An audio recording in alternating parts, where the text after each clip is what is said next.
Hello, xin chào các bạn đã quay trở lại với review 5 phút. Ở cuối tập trước, sau khi đồng ý cùng Đường Nhã và Bối Bối gia nhập Đường Môn, Hoắc Phúc Hạo đã được hai người định hình cho hắn con đường tu luyện sau này. Và ưu đãi đầu tiên của hắn khi chính thức trở thành môn hạ của Đường Môn chính là nhận được một suất nhập học tại Học viện Sử Lai Khắc. Khỏi phải nói, Hoắc Phúc Hạo lúc này vô cùng mừng rỡ. Nếu là trước đây, hắn có mơ cũng không dám nghĩ đến sẽ được học tại ngôi trường danh giá này. Trên đường trở về học viện, vừa đi, Đường Nhã vừa giới thiệu sơ qua cho hắn về ngôi trường này. Học viện Sử Lai Khắc còn được mệnh danh là Học viện Quái Vật. Khẩu hiệu của học viện theo lời của hội trưởng Sắn Lấp Ra chính là bồi dưỡng quái vật, người thường không đủ tư cách vào, mà quái vật ở đây chính là các tuyệt đỉnh thiên tài. Chớp mắt Đấu La Đại Lục, trước học viện làm hai bộ phận, ngoại viện và nội viện. Hàng năm, học viện tuyển chừng hơn 1.000 học viên. Nhưng số lượng học viên tại học viện chưa từng vượt qua 5.000 người. Sau khi tiến vào học viện, cần phải kiên trì qua 12 năm mới được tốt nghiệp. Nói cách khác, tỷ lệ đào thải tại học viện là cực kỳ cao. Nếu hàng năm học viên không thể thông qua sát hạch, chắc chắn sẽ bị loại khỏi học viện. Nghe hai người bọn họ từng thuật lại, Hoắc Phúc Hạo lại càng nôn nao. Mấy ngày nay, hắn ở cùng Bối Bối và Đường Nhã, hắn mới biết khi tu luyện có một vị lão sư sẽ tốt như thế nào. Sử Lai Khắc học viên chắc chắn là một lựa chọn tốt nhất. Bối Bối và Đường Nhã đi bên cạnh, nhìn bộ dạng hào hứng đầy nhiệt huyết của hắn không khỏi mỉm cười. Bọn họ lúc này mới đến Sử Lai Khắc học viện không phải cũng thế sao? Mấy canh giờ sau, cuối cùng Hoắc Phúc Hạo đã thấy được học viện Sử Lai Khắc. Không khí nơi đây vô cùng náo nhiệt, vừa vặn chính là thời điểm học viện tuyển học viên mới nên hắn có thể thuận lợi gia nhập. Người bình thường muốn vào được học viện Sử Lai Khắc phải đạt hai yêu cầu. Thứ nhất, không quá 12 tuổi, yêu cầu còn lại là hồn lực không được thấp hơn cấp 15. Hiện giờ có thể nói, xét theo yêu cầu này, Hoắc Phúc Hạo không hợp tư cách tham gia. Thế nhưng rất may cho hắn là đệ tử Đường Môn nên mới có một slot này. Bối Bối và Đường Nhã dẫn Hoắc Phúc Hạo vào trong học viện Sử Lai Khắc, nơi này khác hẳn so với tưởng tượng của Hoắc Phúc Hạo. Khuôn viên rộng lớn, khung cảnh tuyệt đẹp, thảm cỏ khắp nơi, không khí trong lành tươi mát.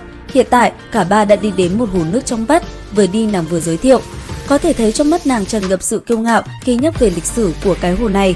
Tương truyền, nơi đây là vì kỷ niệm tổ tiên thiên thủ đấu la của Đường Môn chúng ta mà xây nên, tên gọi Hải Thần Hồ.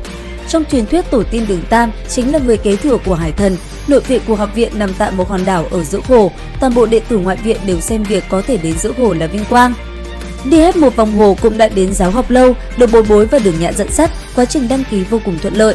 Học phí là Bối Bối đóng, một năm học phí cần đến 10 kim hồn tệ, đã đóng rồi nhưng nếu không thông qua sát hạch cũng sẽ không được hoàn lại. Vì đang ở thời điểm nhập học nên khu vực giáo học lâu dành cho tân sinh khá nhộn nhịp, một ít học viên vừa thông qua sát hạch đang đăng ký báo danh. Lúc này, Hoắc Phúc Hạo chú ý đến một bảng thông báo có ghi chủ nhiệm tân sinh nhất ban, chú ý bởi vì hắn báo danh sớm nên đã được xếp vào lớp tân sinh nhất ban. Đường Nhã cũng đã phát hiện ánh mắt Bối Bối, nhìn lại cũng kinh hô: sao lại là lão sư Chu Y? Người này không phải là chủ niêm năm 3 sao? Tại sao lại xuống ban tân sinh bên này? Bối Bối cười khổ, nghe nói bởi vì Chu lão sư quá nghiêm khắc nên số học viên vừa rồi có thể lên năm 4 chỉ có 1/10. Các học viên lại hợp sức báo lên viện trưởng nên Chu lão sư mới tạm thời bị rời ban. Tiểu sư đệ, người nên cẩn thận một ít. Tuy học viên quái vật tại ngoại viện không nhiều, nhưng lão sư quái vật lại không thiếu. Chu lão sư này chính là một trong số đó. Sau khi dặn dò mọi thứ cho Hoắc Phúc Hạo, Đường Nhã và Bối Bối cũng tạm biệt rời đi. Hoắc Phúc Hạo đi đến cổng ký túc xá màu trắng, phía trong có một vị lão nhân đang ngồi. Lão nhân này mặc trang phục tối màu, bộ dạng tưởng chừng như gần đất xa trời. Lão đang ngồi tựa vào ghế trông hết sức thoải mái, ánh mặt trời từ bên ngoài vừa vặn chiếu lên người lão. Hoắc Phúc Hạo từ từ tiến vào, cung kính nói: đệ tử xin ra mắt lão gia, đệ tử là tân sinh năm nay, lần đầu đến ký túc xá, ngài có cần kiểm tra quy chương tân sinh của ta không? Lão nhân kia cũng không ngẩng đầu lên, tay phải run rẩy giơ lên, thều thào nói: huy chương và chìa khóa ký túc xá đâu, đưa cho ta xem. Hoắc Phúc Hạo vội vàng lấy ra, lão giả cầm sân một lát rồi trả lại cho hắn, giọng nói điềm tĩnh của ông vang lên: đi, phòng 108, lầu 1, phòng thứ 3 bên trái, từ tầng 4 trở lên là ký túc xá của nữ sinh, không thể vào, nếu bị phát hiện lập tức khai trừ. Cảm ơn ngài. Hoắc Phúc Hạo lại cúi chào lão giả một cái rồi mới quay người rời đi. Lão nhân vẫn tiếp tục giữ nguyên tư thế cũ, thì thào nói: một đứa nhỏ lễ phép, thật hiếm thấy.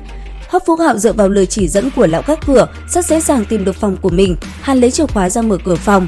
Cửa vừa hé mở, một tầng bụi khí ập thẳng vào mặt hắn. Căn phòng này phải ít nhất 1 tháng rồi không có người ở, chỗ nào cũng phủ một lớp bụi dày. Đến đây thì hết tập 3 của Đấu La Đại Lục phần 2. Xin chào và hẹn gặp lại các bạn ở những video tiếp theo.